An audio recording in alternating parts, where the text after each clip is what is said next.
ভাইয়া কেমন আছেন? ওয়ালাইকুম আসসালাম। আলহামদুলিল্লাহ, আমি ভালো আছি। আপনি কেমন আছেন? আলহামদুলিল্লাহ ভাইয়া। আপনার নাম? আমার নাম রেজওয়ান আহমেদ রাফি। আচ্ছা, কোথা থেকে আসা হয়েছে ভাই আমাদের আমি এখানে? কেরানীগঞ্জ থেকে এসেছি। ক্যানিংগঞ্জ, ঢাকাতেই। হ্যাঁ, ও আচ্ছা ভাইয়া, কতদিন যাবত আমাদের সাথে আছেন? আমি আছি প্রায় 10 দিন। আসা যাওয়া করে শিখেন না থেকে শিখেন? না, আসা যাওয়া করেছি। আসা যাওয়া করে হ্যাঁ, শিখতেছেন। আগে কি করতেন এমনিতে? আগে আমি আর কি রানিং স্টুডেন্ট। আমি আর কি পড়ালেখার পাশাপাশি এগুলো শিখছি। এই কাজ শিখতেন। আজকে হ্যাঁ, কি কৃষি কাজ করতেছিলেন? আজকে আমি আইসি ড্রিবলিং করতেছিলাম। কতদিন আজকে? আইসি ড্রিবলিং মানে ক্লাস করতেছেন কতদিন? ক্লাস করতেছি 10 দিন। 10 দিন। হ্যাঁ। 10 দিনে যে আইসিডি বোলিং কাজগুলো করতে পারতেছেন কেমন লাগতেছে বলেন? না, মোটামুটি প্রথমে আমি ফোন ধরে আর কি আসার আগে ওইটা আমি ভাবতাম যে এতগুলো ছোট ছোট কম্পোনেন্ট আমি কিভাবে সরাবো, কিন্তু এখন এখানে আসার পরে আমার মনে হচ্ছে যে এগুলো তো প্রায় সহজ। জি। আর কি একটু প্র্যাকটিস করলে এগুলো পারা যায়। জানা থাকলে পারা থাকলে আসলে সব হ্যাঁ, জিনিসই সহজ মনে হয়, না জানলে আসলে কোনো জিনিস সহজ মনে হয় না। জি। তো ভাইয়া, সর্বোপরি এই প্রতিষ্ঠানে এসে কেমন লাগছে আপনি বলেন? এখানে কার মাধ্যমে বা কিভাবে আসছেন? আর কি আপনাদের একটা বিজ্ঞাপনের মাধ্যমে ফেসবুক থেকে একটা বিজ্ঞাপন দেখেছি, ওটার জি। পরে আমি ভাবলাম যে এখানে ভর্তি হওয়া যায়, দেন আচ্ছা এখানে আচ্ছা। আসা। ও আচ্ছা আচ্ছা। হ্যাঁ। তো এখানে আসার পরে যেটা দেখছেন আর কি, কমিটমেন্টটা যেমনটাই দেখছিলেন, আশা করে সেম পাচ্ছেন কিনা বা ব্যতিক্রম কিছু হচ্ছে কিনা আপনার সাথে? না, যেমনটা আশা করেছি তেমনটাই পাচ্ছি। ও আচ্ছা আচ্ছা। তো আপনি 40 দিনে কমপ্লিট করতে পারবেন বলে আশা হয়? ইনশাল্লাহ 40 দিনের আগেই প্রায় কমপ্লিট হয়ে যাবে।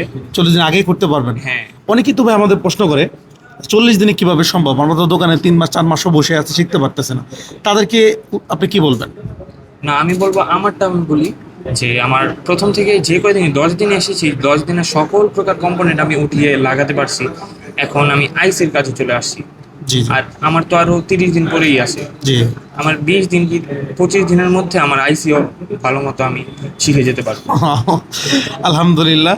তো ভাইয়া, আপনি আগে কি করতেন? আমি আগে আর কি স্টুডেন্ট। স্টুডেন্ট ছিলেন আর স্টুডেন্ট, কি। হ্যাঁ।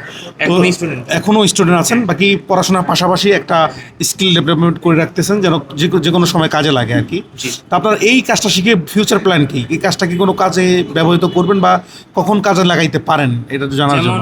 বাংলাদেশের প্রেক্ষাপটে এখন পড়ালেখা করে অত কি বলে আর কি জব করতে হয়, হুম। ওইটা একটা বাধাবাধকতা থাকে যে স্যালারি এক এক ডাউন আর কি অনেক কম থাকে। কম থাকে এবং কিন্তু কি পরবর্তীতে আমি যদি সিবি নিয়ে অনেক জায়গায় ঘোরার পরেও দেখা গেছে হ্যাঁ, ভালো একটা চাকরি হতে job গেলেও অনেক পাওয়া ঘুষ যায় না। দেওয়া লাগে। সর্বোপরি পড়াশোনা করার পরেও আমাদের দেশে শিক্ষিত বেকারের সংখ্যা কিন্তু অনেক বেশি ভাই, যারা শিক্ষিত হয়েও বেকার হয়ে বসে আছে। সেই জায়গাতে আপনি পড়াশোনার পাশাপাশি যে একটা স্কিল শিখতেছেন, আপনি কিন্তু যে কোনো সময় কিন্তু স্বনির্ভর হতে পারবেন, জি জি। কাজ করতে পারবেন, যে কোনো কাজে এই কাজটা করতে পারেন। যদি দেশে পারেন বা বিদেশে পারেন, যে কোনো জায়গাতে নিজের এলাকায় বসলেও কিন্তু ভালো টাকা ইনকাম করতে পারেন, কারো দ্বারস্থ হতে হচ্ছে না। আপনি ভালো টেকনিশিয়ান হতে পারলে যে কোনো জায়গায় বসলে আপনি ভালো অ্যামাউন্টের একটা ইনকাম কিন্তু করতে পারবেন। তো ভাইয়া, যারা বেকার আছে, বসে আছে, শুধু শুধু টেনশন করে, তাদেরকে কি বলবেন আপনি? আমি বলবো হাতের সময়গুলো নষ্ট না করে এখানে ভর্তি হয়ে হাতের একটা স্কিল ডেভেলপমেন্ট করুক, তাহলে কি হয়, ভালো কিছু হবে, ভালো কিছু ভবিষ্যৎ হবে। একটা হ্যাঁ, উজ্জ্বল ভবিষ্যৎ হবে, বা সে নিজে একটা ক্যারিয়ার গড়তে পারবে ইনশাআল্লাহ। ওকে ভাইয়া, দোয়া থাকবে আপনার জন্য। আপনি ভালো করে শিখেন ইনশাল্লাহ। 40 দিন পর আপনার আরেকটা রিভিউ নিব আমরা ইনশাল্লাহ। একদম পূর্ণাঙ্গ কাজ আপনার থেকে আমরা দেখতে চাই, আশা করি ইনশাল্লাহ। ইনশাল্লাহ। আসসালামু আলাইকুম। ভালো।